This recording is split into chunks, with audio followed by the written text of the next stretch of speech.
Hello and welcome to the Leaders Council podcast with me, Scott Challoner. This podcast, just like the Leaders Council itself, is all about recognising and celebrating those people who keep this great country running. We exist to give leaders a voice outside of their own organisations and to support them in the same way that they support their staff every single day of the week. Now, if you are in a leadership position yourself and would like to have your voice heard on the national stage, then please do visit leaderscouncil.co.uk/apply. Now, every single week on this show, I am joined by a different leadership figure from the world of business, education, politics, sport, or even from local communities, in the aim of truly discovering who those people are that get up every morning and make this country work. We get their take on the current economic and political landscape of the UK and discuss everything from holding your nerve in a crisis to keeping ahead of the curve, and of course the success and the innovation that makes it all worthwhile in the end. I'm delighted to say, therefore, that my guest on today's show is Simon Howley, Managing Partner at Howley Perrotton, a multidisciplinary firm offering its diverse client base access to accountancy, tax, legal and financial advisory services. Simon, very warm welcome to you today, and thank you so much for joining us on the show. Pleasure. Hi, Scott. Pleasure. Pleasure having you with us, Simon. And today you're joining us from all the way in sunny Spain, is that right? Yes, I'm in Marbella at the moment, yeah. So I've been here post-COVID, or pre-COVID. So yeah, I've been here since March. Yes, I'm immensely jealous, and I do hope the weather there is better than it is in the UK at this moment in time, although we have just had a little bit of sun pop out, so hopefully the rain is going away. It's just as well in the UK that we've got indoor hospitality back, and we're not going to restaurants and pubs and huddling under big umbrellas.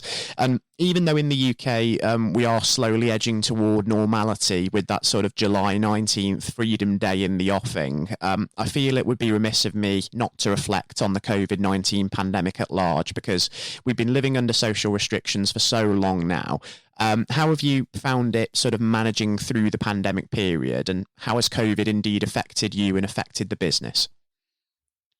I mean, we've always been, anyway, kind of virtual office. We've always worked remotely, so in that sense, it's no different than a normal working environment. Obviously, I normally, pre-COVID, would fly across once a month. Client meetings, so we missed the interaction of meeting clients, having lunch with the clients, and then we get to talk to them in a more relaxed atmosphere. From a day-to-day working environment, it pretty much been the same. We've used more Zoom calls. Obviously, it seems to be the main thing that's changed, really. And we just have our meetings via Zoom once a week with the team. The team is mainly in London or around the M25. We have some team members up in Newcastle, the northeast side, and of course I'm kind of based offshore in Marbella. And that very flexible culture at Howley Perrotton, I'm sure, has helped you, because it seems you were well ahead of the curve with the remote and flexible working and making use of video conferencing functions like Zoom. So when the lockdown period did first hit in Europe, I suppose it was much easier to kind of make that transition over to sort of safe, flexible working.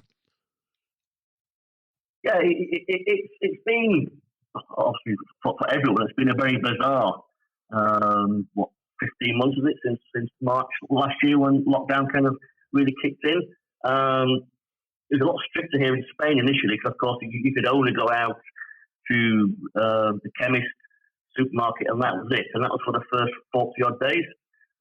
So we kind of then locked us down full time here. Obviously, it was difficult to fly out. You couldn't fly out anyway. As the pandemic kind of increased. But yeah, I mean, the biggest thing I've found really is mainly kind of not so much the COVID side. I think perversely it's been our best financial year in 13 years. Mainly because most of our clients are property related based.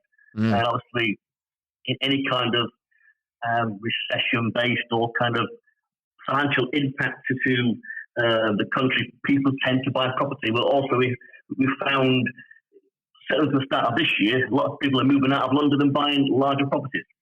They want that freedom to move around. So I suppose that is a direct impact from COVID. It certainly is, yeah. And I suppose with that phenomenon, if you will, flexible working is probably likely to become the mainstream norm, isn't it? Not just in the UK, but also potentially abroad, with people sort of moving out of those sort of city centre settings and not having to Yeah, sort of have that. I mean, Yeah. most of the advice we're giving now is people moving out into much larger properties with outbuildings, and they're often, certainly the past, well, before the statutory holiday finished at the end of June, they've been buying kind of farms with outbuildings and converting the outbuildings for their mother and other members of the family. So I think it's really had an impact on people's psyche. I think it has, yeah. And what it has done as well is for those businesses that hadn't embraced flexible working pre-pandemic yet, I think it's sort of enhanced the level of trust between them and their workforces, hasn't it? There may be a few out there who may not have trusted people to sort of go away, do their own thing and still be as productive. But in a sense, they've maybe been proven wrong by this period. I personally think people work better at home because obviously people have busy lives. And as long as the work is done, obviously there's trust there which goes both ways. But as long as the work is done, it doesn't really bother me whether they get up in the morning at 4 in the morning and finish at 12, or whether they do a little bit in the morning and a bit in the afternoon. It seems to work. Most of our staff or work with our females, so they have kids. So it just seems to be a much better working environment. So I'm not sure people will be that keen to go back to the office, and also I think the commuting is really going to be a point as well for people who want to return to the office, or if their employers try to force them to return to the office. Yeah, it's beneficial to the work-life balance, sort of having that flexible approach and having that kind of hybrid option as well. And there has been a great deal of focus, rightfully so, being placed on mental health and well-being during the pandemic.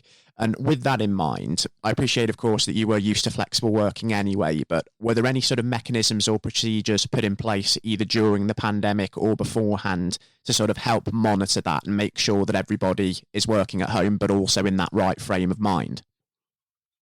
Well, we communicate anyway every day, either by email or by Teams.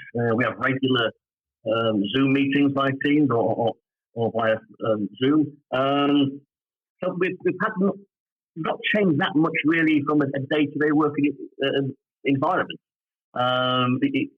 We've kind of tweaked it over the years anyway, so we know when people are working.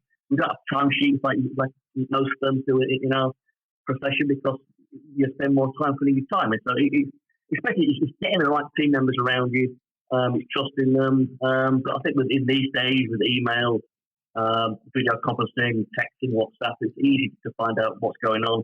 And it's not an issue if people have to shoot off to pick the kids up from school or whatever. So it seems to work well for us. And with that flexible framework being there, we've been talking an awful lot about within the Leaders Council lately about the importance of sort of CEO health and the impact of things like stress and burnout. And when we're sort of in a business survival mode, it's easy to get sucked into the mentality of looking after everybody else and working at an incredible pace, but not sort of taking that downtime of your own as well. But with that flexible framework there, is it easier, you find, to sort of take that step back and sort of switch off and recharge as and when you need to as well? I mean, we're quite automated. So we use a lot of software, Xero, we use Teams an awful lot, Zoom for also. So yeah, we'll be quite automated in what we do. Most of our clients, if you look after their account side, that's all automated via Xero. So it's quite efficient. But we've managed to. We never really achieved being paperless at an office, but we're almost close to that. So it's taken us 13 years to kind of tweak that. But it's quite, I think, stress-free, if that's possible. People have their jobs to do each week. Some weeks are busier than other weeks, but it's never really, I mean, going back to my old days when I was training, the days of getting up in the morning at 6:30 and then getting home at 10:30 at night, they're long gone. So. Yeah, and it's a positive that that is long gone because of that work-life balance and how important that is for sure. And of course, I appreciate that a lot within the business may not have changed directly as a result of COVID because all of those automated mechanisms were there. But looking back over the pandemic period, has this whole situation maybe taught you anything? And are there any lessons to maybe take away from COVID? I don't think it's taught us anything. I think it's made us use technology more. Some things are harder to do over a Zoom call, like a presentation, because you don't get that interaction with the audience. That's a definite kind of negative. Obviously, you're not meeting the client for a meeting or a lunch face to face. It's always good to see people, but it's easier, I think, sometimes to gauge how a meeting's going if you're meeting somebody. It's difficult over a Zoom call because they can always turn the video feed off.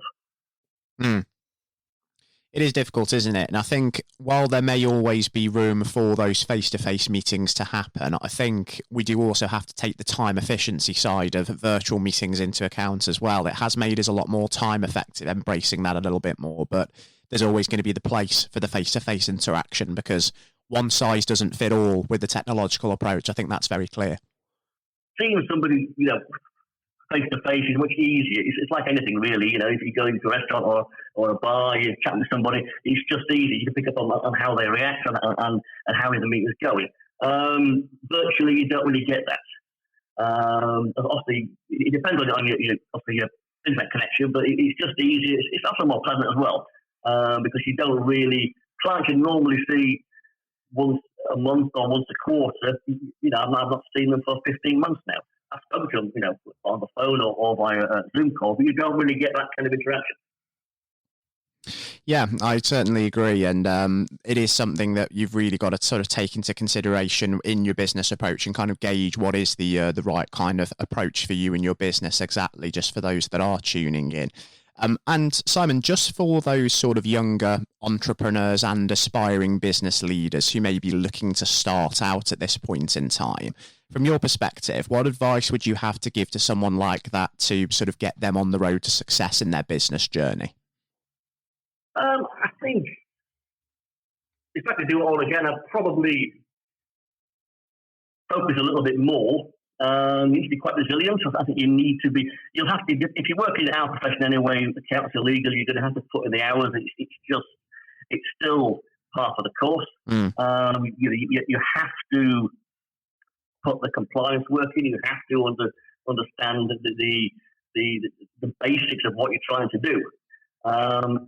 Before you even get into the advisory side, you're going to do at least 5 to 10 years worth of compliance work.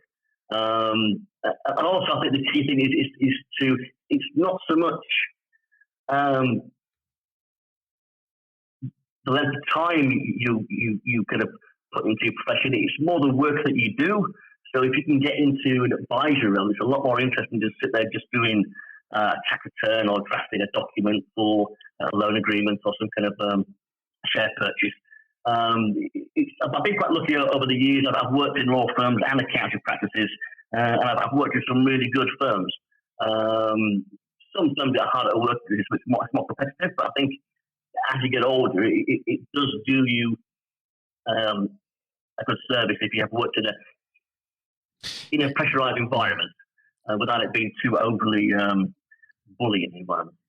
Yeah, of course. And I think experience is one of those things that does help shape people into effective business leaders, doesn't it? I suppose COVID can go down as one of those experiences, being an unprecedented challenge. But sort of, yep. I think COVID it's just an absolutely bizarre, extraordinary thing that's happened over the past 15 months. Hopefully touch wood, it'll never happen again. But for the whole world to shut down, it's just unbelievable. It is. It's unbelievable. It is unprecedented. And as I say, it's one of those experiences that really is going to make this next generation. And having talked about sort of the value of experience when it comes to shaping us into sort of better employers and better employees, people that we often encounter during our careers and our lives can sometimes be just as influential, can't they? Is there anybody, Simon, that you've maybe encountered earlier in your career that's perhaps helped shape you into the person and leader that you are today, or maybe someone you simply looked up to that has done that? I think there's been a variety. I mean, the people I've often kind of been drawn towards are the ones that are easy to talk to. These people could be a manager, it could be a Queen's Counsel. It's really, if you're very approachable, no matter how senior you are in your role, it's easy then to kind of get some inspiration from that person. If they're patient with you, if they're not too, obviously you need to get things right. In our profession, you can't kind of keep going back and tweaking things. It needs to be right the first time, ideally. But I found the best people I've worked with or alongside have been the most approachable socially. They're not really too far. I won't swear, but they don't take themselves too seriously, even though they may be very senior in their position and very senior and well recognised. Because if you're approachable anyway, easy to talk to, then you win more clients, and it makes your work environment just more pleasant.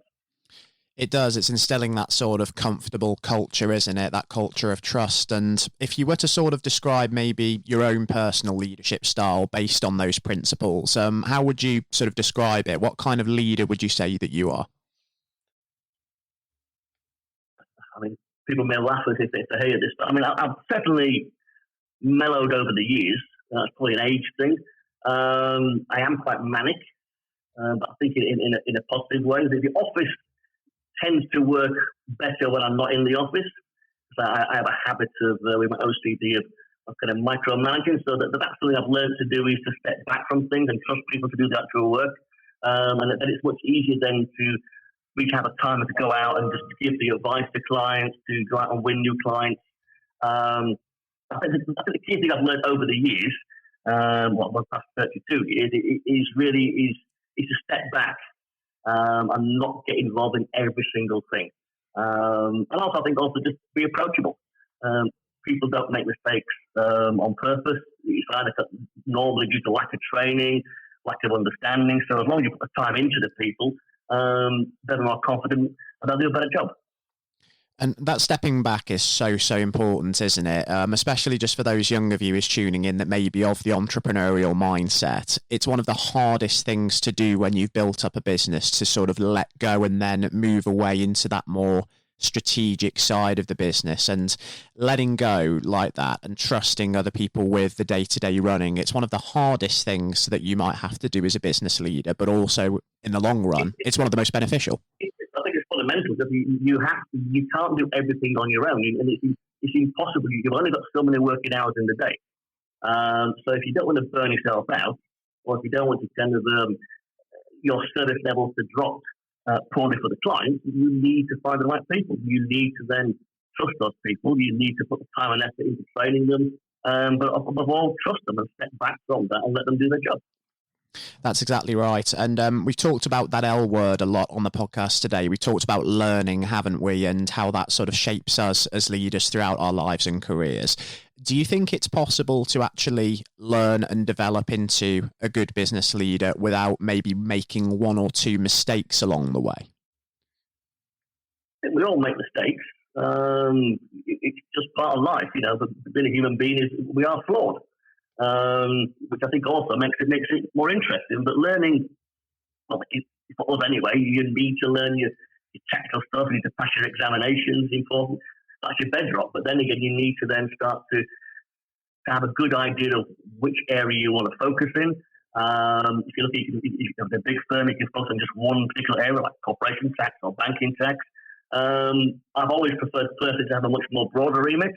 I think it's more interesting when you're dealing with clients that are kind of not too big, not too small, because they're the ones that are also growing and they're the ones that need the advice across all the taxes, across all the legal sides. So I think that's normally the most rewarding because you can then grow with that client.